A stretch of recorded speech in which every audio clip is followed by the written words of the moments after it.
going to be reading Harry Potter the Sorcerer Stone, Chapter 13. Nicholas Flamel.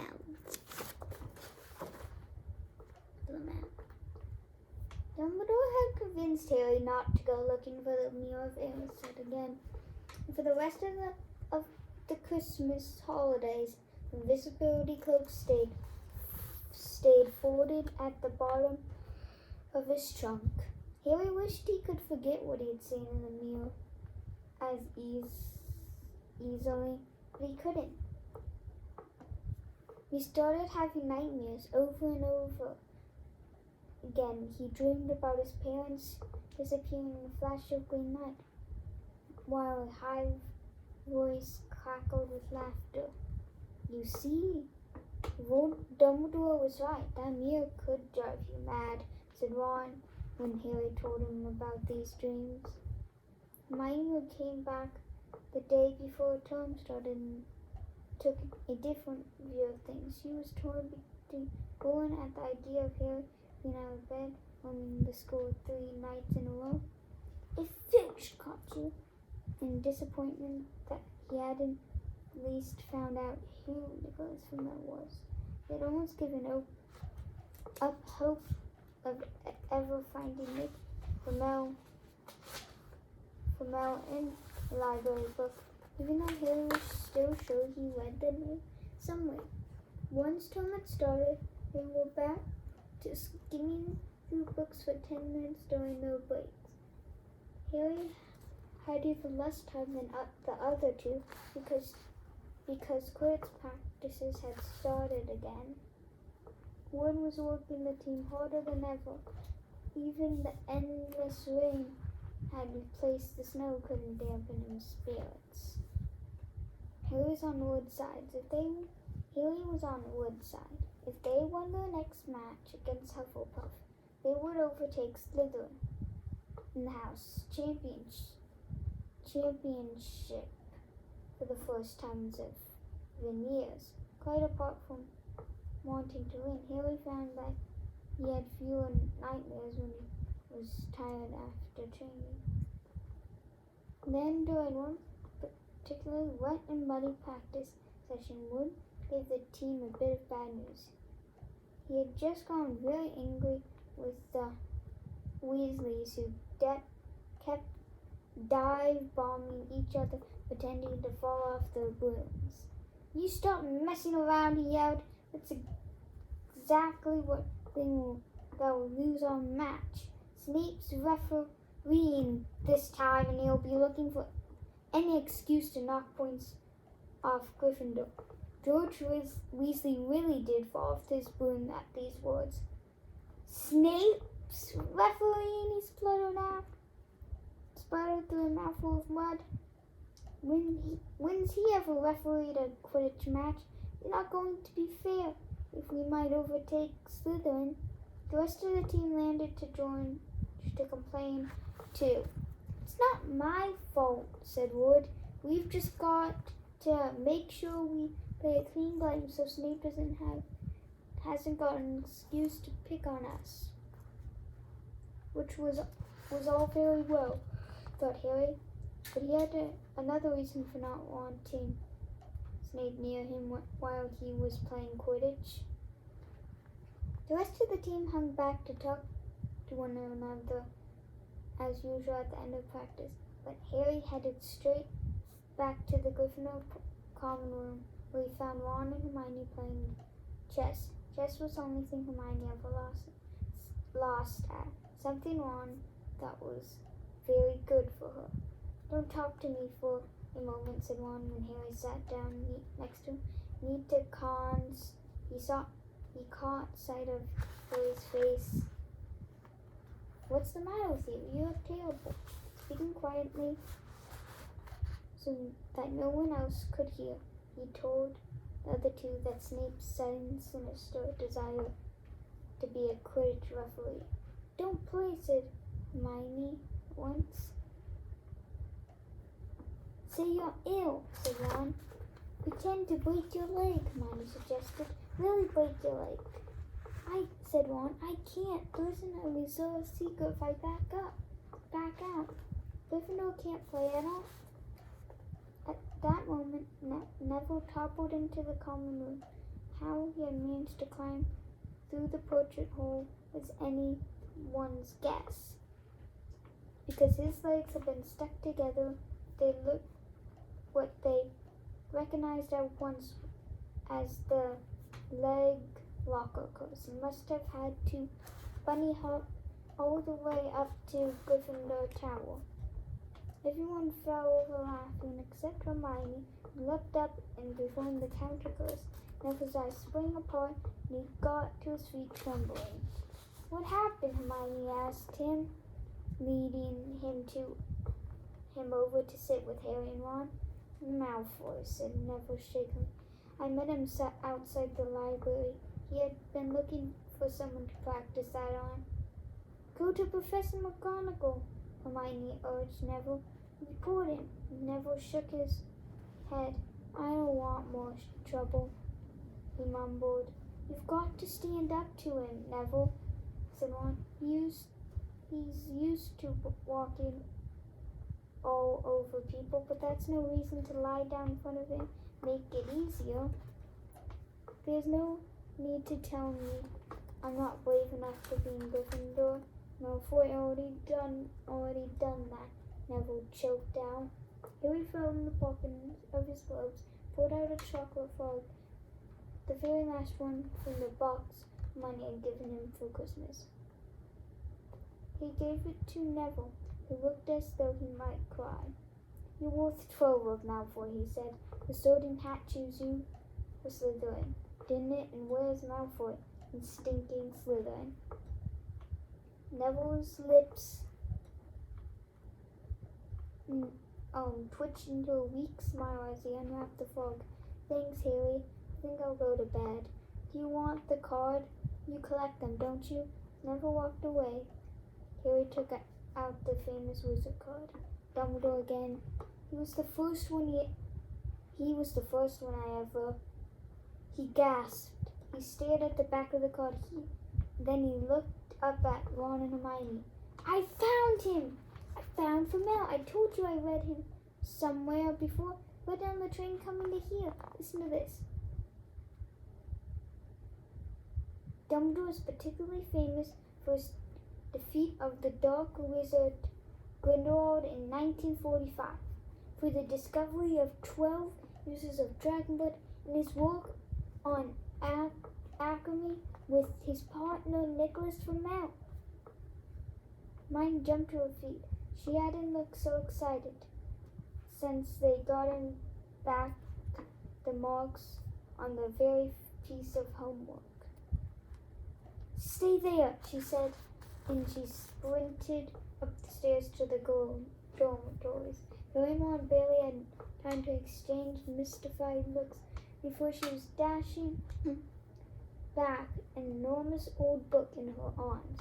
I never thought to look in here, she whispered excitedly. I got this out of the library weeks ago for a bit of light reading.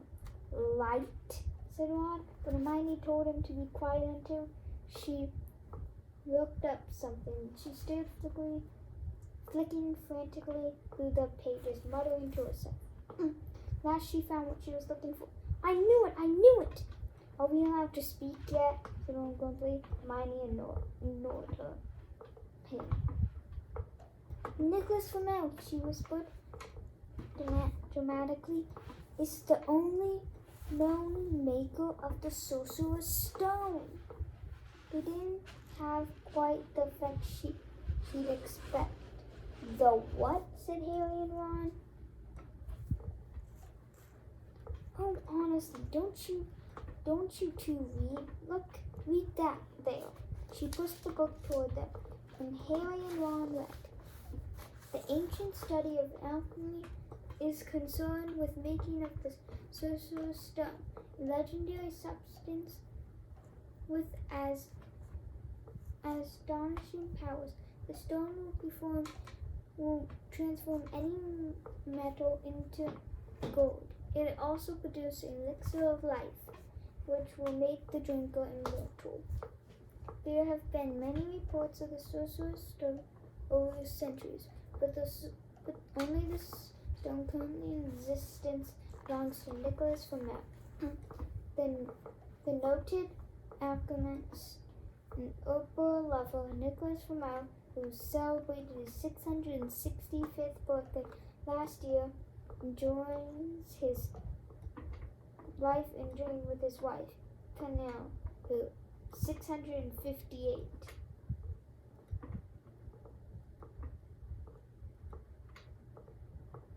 Season Hermione. When Harry and Ron had finished, the dog must be gone from Mel's stone. I bet he asked Dumbledore to keep it safe because the friends and he knew someone was after it. That's why he wanted the stone moved from Gringotts. A stone makes gold and stops from ever dying, said Harry. No wonder Snape's after it. Everyone will want it. No wonder we couldn't find Flamel in study of recent developments in wizarding, said Ron. He's not exactly recent if he's 665, is he? The next morning, in defense against the dark arts, while copying down different ways of treating werewolf bites, Harry, Ron was still discussing what they would do with the Sorcerer's Stone if they had one. It wasn't until Ron said that he would buy his own Quidditch team that Harry remembered about Snape in the coming match. I'm going to play, he told Ron and Hermione. If I don't listen to the Slytherins, I think I'm too scared to face Snape. I'll show them. It'll really wipe their faces off if we win. Just as long as if we're not wiping you off the field, said Hermione, as the match drew nearer. However, Harry became more and more nervous. Whatever wrong, he told Ron and Hermione. The rest of the team wasn't calm either. The idea of overtaking Slytherin in the House Championship was wonderful, but no one had done it for 7 years. But wouldn't they even?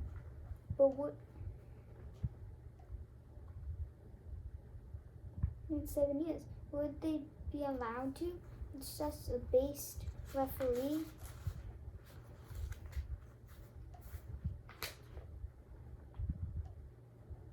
He didn't know whether he was imagining it,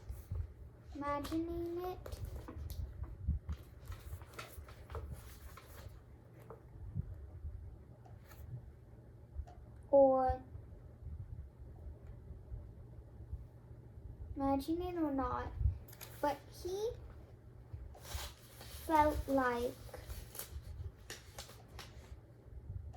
he seemed to keep running into Snape whenever he won. At times, he even wondered whether Snape was falling, trying to catch him on his own. Potions lessons were turned into a sort of weekly torture. Snape was so horrible.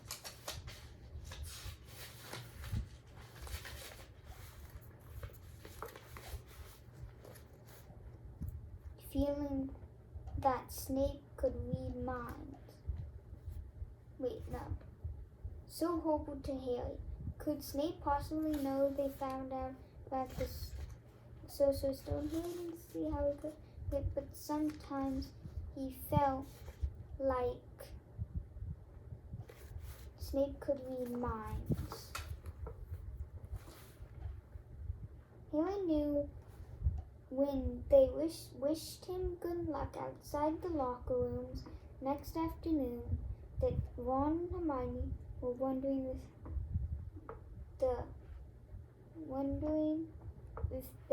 whether they would see him alive again. This wasn't what you call comforting. Harry hardly heard a word of Wood's pep talk as he pulled on his Quidditch robes and picked up his Nimbus 2000. Ron and Hermione, meanwhile, had found a place in the stands next to Neville, who couldn't understand why they looked so grim and worried, or why they had both brought their wands to the match. Little did Harry know that Ron and Hermione had been secretly practicing the leg locker curse. They got an idea from Malfoy using on Neville, and if they were ready to use it on Snape, he showed any sign of wanting to hurt Harry. Now don't forget it's Locomotor Mortis, Hermione muttered. Ron slipped his wand up his sleeve. I know, Ron snapped, don't act. Back in the locker room, Wood had taken Harry aside. Don't want to pressure you, Potter, but if we ever need an early capture, the snitch is now. Finish the game before Snape can favor Hufflepuff too much. The whole school's out there, said Fred Weasley, peering out the door. Even blindly, Dumbledore's come to watch. Harry's heart did some somersault. Dumbledore, he said, dashing to the door to make sure Fred was right. There was no mistaking that silver beard. Harry could have laughed out loud with relief. He was safe. There was simply no way that Snape would dare to try to hurt him if Dumbledore was watching. Perhaps that was why Snape looked so angry as the teams marched on the field. Something that Ron noticed too. Never seen Snape look so mean, he told Hermione. Look, they're off. Ouch! Someone had poked Ron in the back of the head. It was Malfoy. Oh, sorry, Weasley. I didn't see you there. Malfoy grinned broadly at Crabbe and Goyle. Wonder how long Potter's gonna stay on his broom this time. Wanna bet? How about you, Weasley? Ron didn't answer. Snape was just to award Hufflepuff a penalty because George Weasley had hit a bludger at him. Hermione, who had all her fingers across her lap, was squinting fixedly at Harry, who was circling the game like a hawk, looking for the snitch. You know how I think they choose people for Gryffindor team? Said Malfoy loudly a few minutes later, as Snape awarded Hufflepuff another penalty for no reason at all. It's people they feel sorry for. See, there's Potter, who's got no parents, then there's the Weasleys, who've got no money. You should be on the team, Longbottom. You've got no brains. Neville went bright red, but turned his seat to the face of Malfoy. I'm worth 12 of you, Malfoy stammered. Malfoy, Crabbe, and Goyle laughed.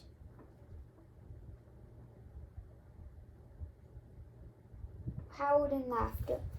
But Ron, still not daring to take his eyes from the game, said, You tell him, Neville. Longbottom, if brains were gold, you'd be poorer than Weasley. And that's saying something. Ron's nose already to stretch to the breaking point with anxiety about Harry. I'm warning you, Malfoy. One more word. Ron, said Hermione suddenly. Harry, what? Where? Harry had suddenly gone into spectacular dive, which drew gasps and cheers.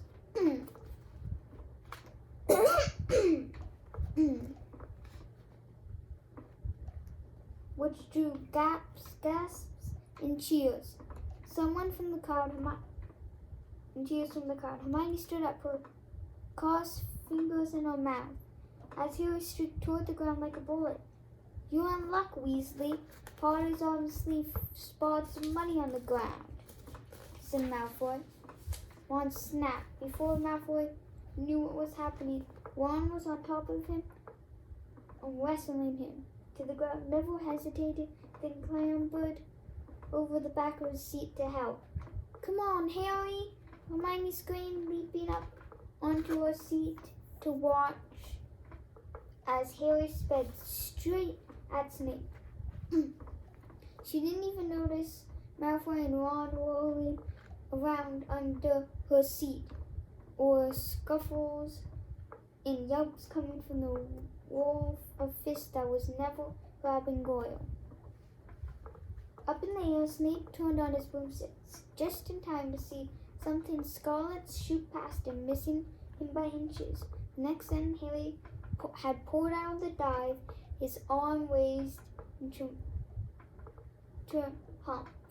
The snitch grasped in his hand. The stands erupted. It had to be a record. No one could ever remember the snitch being caught so quickly.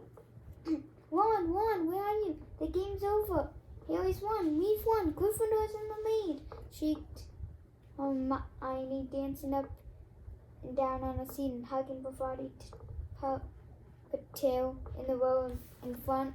Harry jumped off his broom a foot from the ground. He couldn't believe it. He had done it. The game was over. It had barely lasted 5 minutes as Gryffindors came spilling to the field. He saw Snape land nearby, white-faced and tight-lipped.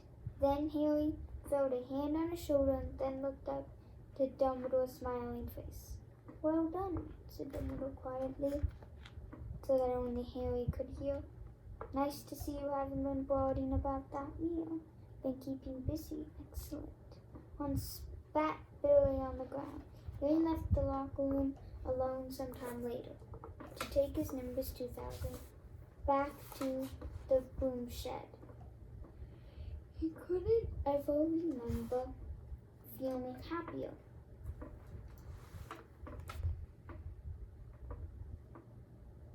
He really done something to be proud of. Now no one could just say he was a famous name anymore. The evening had never smelled so sweet. He walked over the damp grass, leaving the last hour in his head, which was a happy blur. Gryffindors wanting to lift him onto their shoulders, Ron and Hermione in the distance jumping up and down, Ron cheering through a heavy nosebleed. Harry had reached the shed. He leaned against the wooden door, looked at Hogwarts, with its windows glowing red. It was set in the setting sun, Gryffindor in the lead. He'd done it. He'd shown Snape. And speaking of Snape, a hooded figure came swiftly down the front of the steps, really not wanting to be seen. It walked as fast as possible toward the forbidden forest. Harry's victory faded from his mind as he recognized the figure's prowling walk. Snape sneaking into the forest while everyone else was at dinner. What was going on? Harry jumped back onto his Nimbus 2000 and took off. Gliding silently over the castle, he saw Snape enter the forest at a run.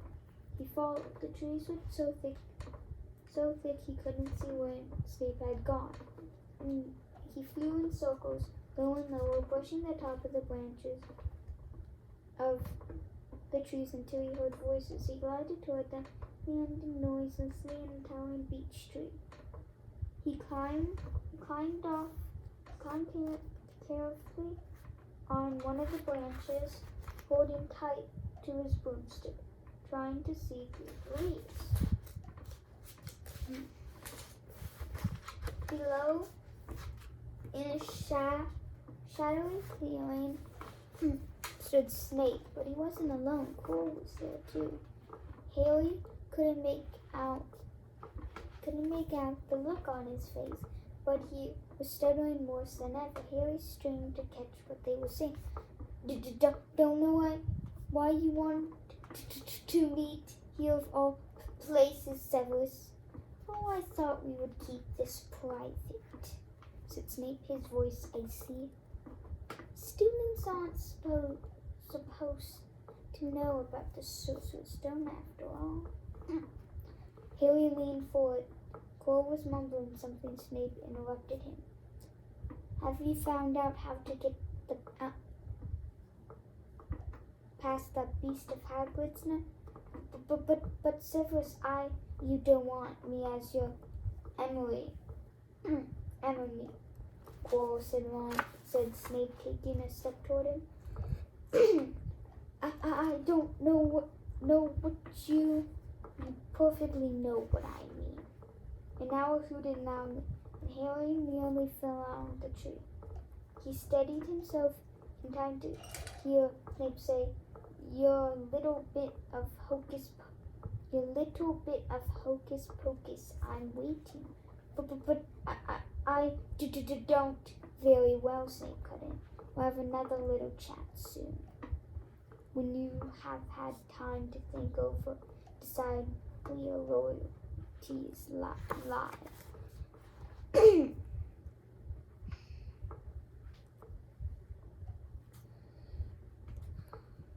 He threw his cloak over his head and strode off out of the clearing. It was almost dark now, but Harry could see Quirrell standing quite still, as though he was petrified. Harry, where have you been? Hermione squeaked. We won! You won! We won! Shouted Ron, thumping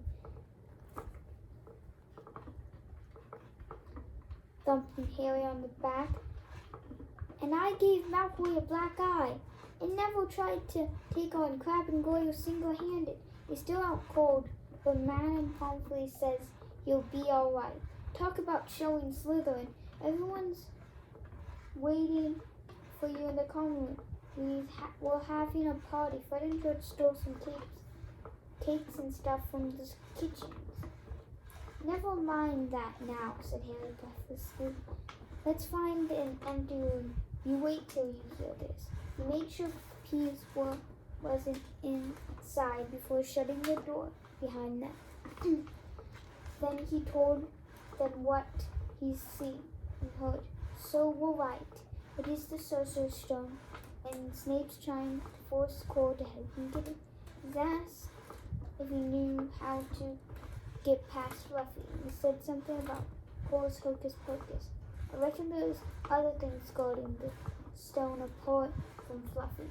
Loads of enchantments. Probably Cole would have done an anti-dark spell, but Snape needs to break that. Assuming the stones on the surface, Cole stands up to Snape, Hermione, and Ron. They'll be gone by Tuesday, said Ron. You want to listen to Chapter 14 of Harry Potter and the Sorcerer's Stone? You have to wait for the next chapter. Bye!